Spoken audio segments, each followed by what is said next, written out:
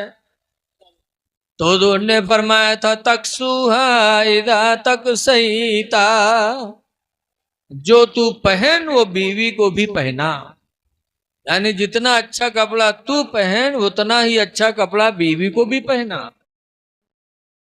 وَأَن تَطْعِمَهَا إِذَا طَعِمْتَ، اور جو تو کھا وہ اپنی بیوی کو بھی کھلا۔ بہت سے ایسے ہیں کہ گھر پر ناشتہ نہ بنوئی ہیں، اپنا دیکھیں وہ دکان پر ناشتہ کہلے ہیں، اور گھر میں بیوی سبزی روٹی بنے تو پہلے خود اپنا پلتھی مار کے بیٹھ کے کہیں بعد میں بیوی کھائے گی۔ نبی فرماتے ہیں جو کھاؤ بیوی کو کھلاؤ اور جو پہنو تم پہناؤ۔ وَلَا تَضْرِبِ الْوَجْهَ، اور حضور فرماتے ہیں بیوی کی چہرے پہ نہ مارو، بیوی سے کبھی غلطی ہو جائے تو چہرے پہ نہ مارو، کیونکہ اللہ تعالیٰ نے اس صورت کو اپنی صورت پہ بنایا ہے۔ حدیث پاک میں حضور فرماتے خلق اللہ آدم علی صورتہ، اللہ نے آدم کی اولادوں کو اپنی صورت پہ بنایا، اس لیے اس کی قدر کرو۔ قرآن میں اللہ تو قسم کھا کے بیان فرماتا ہے والتین والزیتون، قسم ہے انجیر کی، قسم ہے زیتون کی، وہذا البلد وطور سینین، قسم ہے طور سینا پہاڑ کی، وہذا البلد الامین، قسم ہے شہر مکہ کی۔ چار چیزوں کی قسمیں کھانے کے بعد اللہ فرماتا ہے لَقَدْ خَلَقْنَا الْإِنسَانَ فِي أَحْسَنِ تَقْوِيمٍ، یقیناً انسان کو ہم نے سب سے اچھی صورت میں بنایا ہے۔ جب اللہ نے سب سے اچھی صورت میں بنایا تو نبی فرماتے بیوی انسان ہے، کوئی غلطی کرے تو اس کے چہرے پہ نہ مارو۔ لیکن ہائے افسوس آج ہمارے آپ کے ہاتھ میں جو آتا بیوی پہ چلا دیتے۔ چوتھے نمبر پر سرکار فرماتے ہیں وَلَا تُقَبِّي بِهَا، اور بیوی کو برا بھلا نہ کہو، یہ نہ کہو تو رجات خراب ہے، یہ نہ کہو تو میکا خراب ہے مادر۔ نبی فرماتے بیوی کو برا بھلا بھی نہ کہو اور بیوی کے چہرے پہ نہ مارو، اور جو کھاؤ کھلاؤ، جو پہنو پہناؤ۔ اور پانچویں نمبر پر سرکار فرماتے ہیں وَلَا تَهْجُرْهَا إِلَّا فِي الْبَيْتِ، اور بیوی کو گھر کے علاوہ کہیں تنہا نہ چھوڑو۔ گھر میں بیوی رہے تو باہر جا سکتے ہو، اور بیوی کو تنہا گھر کے علاوہ نہ چھوڑو کہ تو چلی جا بہائے میں ہم گھر رہ گئے، تو چلی جا مارکیٹ سے فلاں سامان لے ہم گھر پہ۔ اس طریقے سے بیوی کو بھیجنا اسلام اس کی اجازت نہیں دیتا۔ ہم نبی کے اوپر ایمان لا چکے، ان کی فرمانوں کو ہم ٹال مٹول کیے ہوئے ہیں۔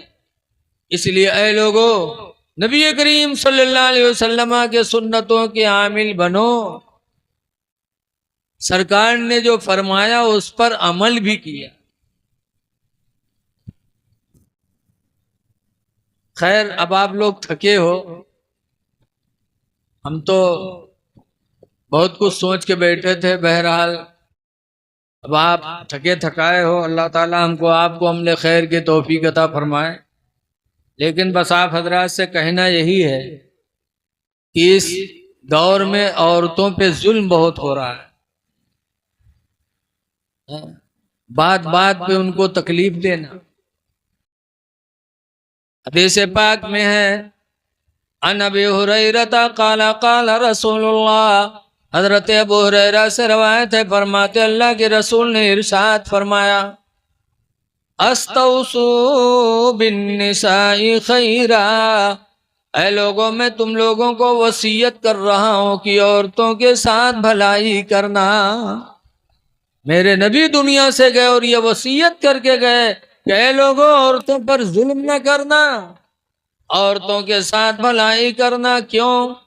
فَإِنَّهُنَّ خُلِقْنَ مِن ضِلْعٍ، میرے نبی فرماتے اس لیے کہ وہ ٹیڑھی ہڈی سے بنائی گئی ہیں، پسلی کی ٹیڑھی ہڈی سے بنی ہے۔ جیسے ہڈی ٹیڑھی سیدھی نہیں ہو سکتی، ایسی عورتیں کبھی سیدھی نہیں ہوں گی، اس لیے ان کے ساتھ تم تھوڑا احسان کرنا، ان کے ذہن میں ہے کمی۔ اسی لیے حدیث پاک میں ہے کہ اگر حوا نہ ہوتی تو عورتیں اپنے شوہروں کی ناشکری نہ کرتی، اور اگر بنی اسرائیل میدان تیہ میں من و سلوہ کو جمع کر کے سڑاتے نہیں تو گوشت کبھی سڑتا نہیں۔ گوشت آپ کتنوں دن رکھ کے کھاتے بغیر فریج کے نہیں سڑتا، لیکن میدان تیہ میں موسیٰ علیہ السلام کی امتی کو من و سلوہ ملتا تھا تو کا بچائے بچا کے رکھے لگے، وہ سڑ گیا۔ تو حضور فرماتے ہیں کہ اگر حوا نہ ہوتی تو عورتیں اپنے شوہروں کی ناشکری نہ ہوتی، اور اگر بنی اسرائیل نہ ہوتے تو یہ گوشت کبھی سڑ نہیں سکتا تھا۔ اس لیے ان عورتوں کے پیچھے ہمیں نہیں پڑنا ہے، بلکہ نبی کی وصیت کو سوچ کر ہمیں ان کے ساتھ رحم دلی کرنا ہے۔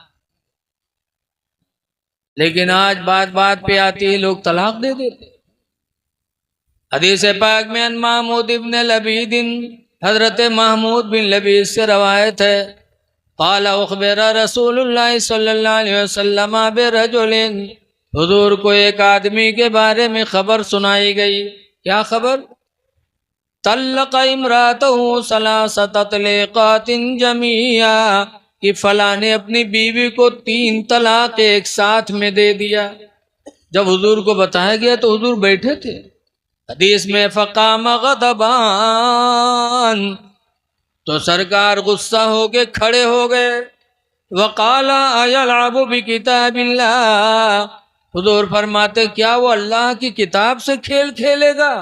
وانا بین اظہرکم، در حالے کہ میں تمہارے بیچ میں موجود ہوں، میری موجودگی میں قرآن سے کھیل رہا ہے، جب قرآن نے منع کیا کہ 3 طلاق نہ دینا اور دے دیا اس نے۔ حدیث میں فقام رجل، تو ایک آدمی کھڑے ہو گئے، وقال اذن لنا یا رسول اللہ، اے اللہ کے رسول ہمیں اجازت دے دو، اضربہ عنقہ، کہ اس کی گردن مار دوں۔ ایک صاحب تلوار لے کے کھڑے ہو گئے کہ اللہ کے رسول اجازت دے دو ہم طلاق دینے والی کی گردن مار دیں۔ حضور نے فرمایا دع، چھوڑو۔ وہ کھڑے ہونے والے کون تھے؟ حضرت عمر فاروق اعظم تھے۔ کھڑے ہو گئے کہ اللہ کے رسول اس نے 3 طلاق دے کے قرآن کا کھلواڑ کیا، اجازت دے دو ہم اس کی گردن مار دیں۔ پتہ چلا کہ نبی کریم کے زمانے میں صحابہ اس کو قتل کا مستحق سمجھتے تھے جو اپنی بیوی کو 3 طلاق دے دے۔ اس لیے اے لوگو طلاقیں نہ دیا کرو، صبر کیا کرو۔ میرے نبی نے 11 نکاح فرمایا لیکن طلاق کسی کو نہیں دی۔ نکاح کرنا میرے نبی کی سنت ہے اور طلاق دینا میرے نبی کی سنت نہیں ہے۔ اس لیے اپنے نبی کی سنتوں کو زندہ کرو۔ دعا ہے کہ اللہ تعالیٰ ہونے والے نکاح کو مبارک فرمائے اور اللہ تعالیٰ خیر و برکت سے میاں بیوی کی زندگی کو اللہ تعالیٰ مزین فرما دے۔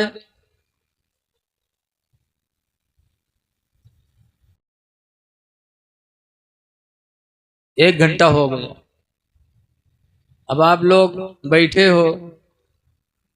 بہرحال ایک بات کہہ کے میں اپنی تقریر ختم کر رہا ہوں، چونکہ میرے بعد ہمارے شاعر اہل سنت بیٹھے ہیں، آپ کو نعت شریف سنائیں گے۔ جب تک آپ لوگ چاہیں گے تب تک یہ نعت شریف سنائیں گے۔ دیکھیے نکاح میں آج بہت سی چیزیں ایسی ہوتی ہیں جیسے بکوا لگواوت، اور بکوا لگواوے کے ٹائم میں یہاں گلرا میر باندھ لیتے، اللہ جانے میں کا رو کے رہا۔ بہت سے پوچھو کہا ہے تو کہیں آن ہوا، آن آج تک ہم نہیں دیکھا کہ آن کون میر ہو تھے، یہاں باندھے رہتے ہیں۔ یہ بھی ہمارے اسلام میں درست نہیں ہے۔ نوجوان بہت سے مہندی لگا لیتے ہیں، مردوں کے لیے کہاں، عورتوں کے لیے، مردوں کے لیے نہیں ہے، لیکن دلہا کا جون پاوے پہلا ہے۔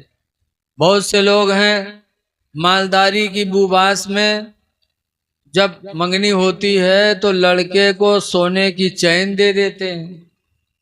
بہت سے لوگ اپنے داماد کو سونے کی انگوٹھی دے دیتے ہیں واہ واہی کے لیے کہ فلانوا نے سونے کا سونا دیا۔ اے لوگو داماد کو سونے کی انگوٹھی دینا حرام، داماد کو سونے کی چین دینا حرام، کیونکہ جب سونا پہننا مرد کے لیے حرام ہے تو دینا بھی تو حرام ہے۔ کیوں دے رہے ہو؟ سونا دو تو اپنی لڑکی کو دو، سونے کی چین دو اپنی لڑکی کو، سونے کی انگوٹھی دو تو اپنی لڑکی کو، داماد کو نہ سونے کی انگوٹھی دو نہ سونے کا چین دو، چونکہ سونا پہننا اللہ نے مردوں کے لیے، اللہ کے رسول نے منع فرمایا۔ اسی لیے نبی کریم صلی اللہ علیہ وسلم کے زمانے میں ایک صاحب آ رہے تھے، حضور ادھر سے جا رہے تھے، ان کے انگلی میں سونے کی انگوٹھی دیکھی تو حضور نے چھین کے پھینک دیا، فرمایا جہنم کی آگ اپنے لیے حلال کر رہا ہے۔ یہ کہہ کہ حضور چلے گئے، تو ہم جیسے کچھ لوگ وہاں پہنچے، اس سے کہنے لگے بھائی حضور نے پھینک دیا ہے، نہ پہننا، اٹھا لو اپنی بہن بیٹی کو دے دینا۔ تو کیا عاشق رسول تھے صحابہ، انہوں نے کہا کہ جس چیز کو میرے نبی نے اپنے ہاتھوں سے پھینک دیا ہو، ہم ایمان والے ہو کر کے پھر اس میں ہاتھ لگائیں گے؟ بے شک بے شک، اس کو میرے نبی نے پھینکا ہے، مسلمان ہو کے اس میں ہاتھ نہیں لگا سکتے۔ سبحان اللہ سبحان اللہ۔ یہ ایمان تھا صحابہ کا، نبی کو مانا تھا تو دل و جان سے مانا۔ آج ہم تو نام کے مسلمان ہیں۔ اے لوگو، اس لیے اپنے دامادوں کو یہ چیزیں نہ دو، نوجوانوں یہ سب مت پہنو۔ لیکن آج افسوس ہے کہ ہمارے نوجوان اتنے بگڑ چکے ہیں